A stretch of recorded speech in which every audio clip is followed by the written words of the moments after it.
Hey guys, in this video we are going to be talking about your food environment.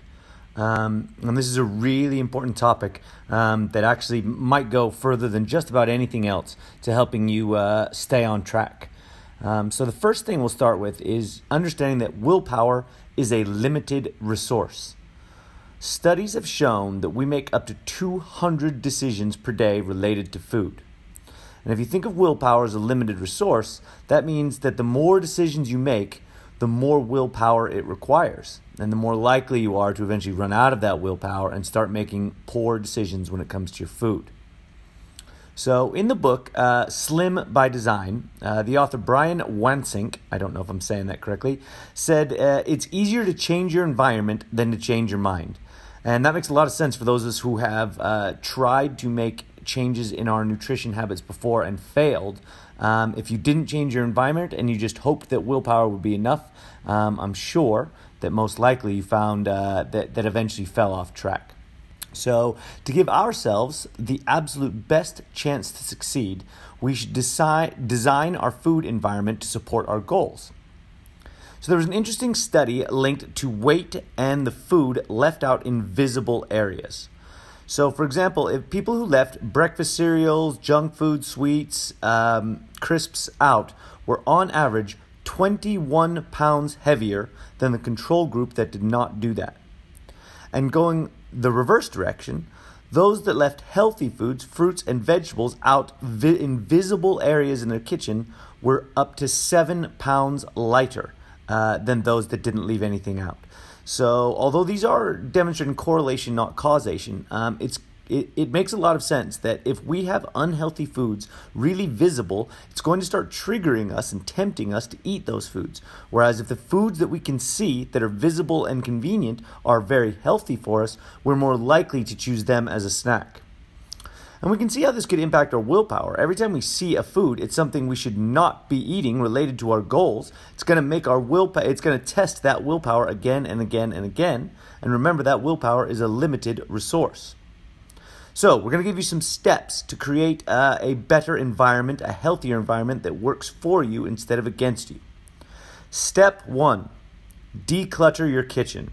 Make treats, crisps, sugars, and other junk food inconvenient and invisible, so someplace you can't see them at all. Step 2, make healthy foods more visible. Just like we discussed with the habits, you are essentially anchoring yourself or your snacks to healthy foods because that's what you see and that's what's convenient. Step 3, try not to ever have an empty fridge. We know in Dubai it's very easy to order food. There are a lot of options out there and not many of them are healthy. So if you have an empty fridge, you're more likely to order food in. And the problem with ordering food in is it's often just unhealthy all by itself, or it's more calorie dense than we realize due to the methods that they use to cook it, often with a lot of oil, butter, and sauce. So it makes tracking your food more difficult. Step 4, have good quality snacks available. I already mentioned fruits and vegetables, but lean protein would be another one, so that when you are hungry and you do need something to eat right away, the options are healthy for you.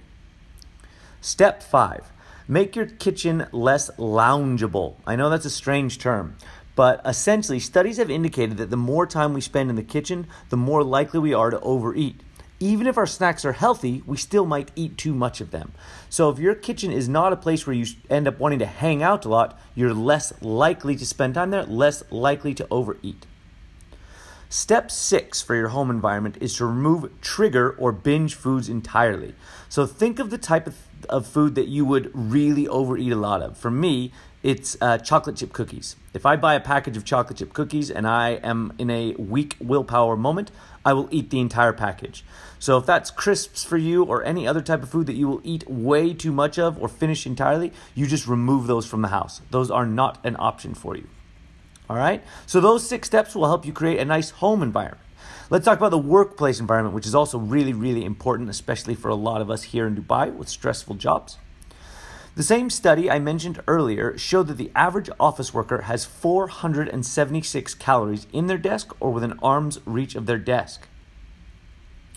And that's a lot of calories. That's the entire difference, those 476 calories of the goals that we want to achieve on a daily basis.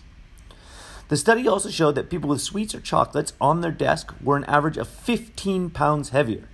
So although that's correlation and causation, it's clear, and I know I've had a desk job, if I had unhealthy foods around me, I tended to overeat and binge on those. So the first thing that we recommend you do, besides not have calories within your desk, is you eat away from your desk at all times. You make your desk a food-free zone. This is going to help you prevent from grazing, so just sort of snacking without even noticing or mindlessly eating, or eating while you're working. When you're eating while you're working, you're much more likely not to track what you eat and potentially to overeat. The next step is to prepare your lunch, or at least specifically plan what you're going to eat for lunch and when.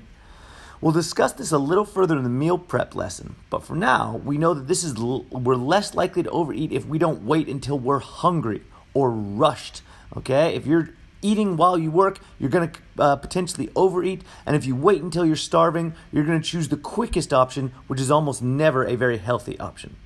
If you are rushed, you also tend to not chew your food properly and overeat. So try to make sure that your lunch is all planned out for you.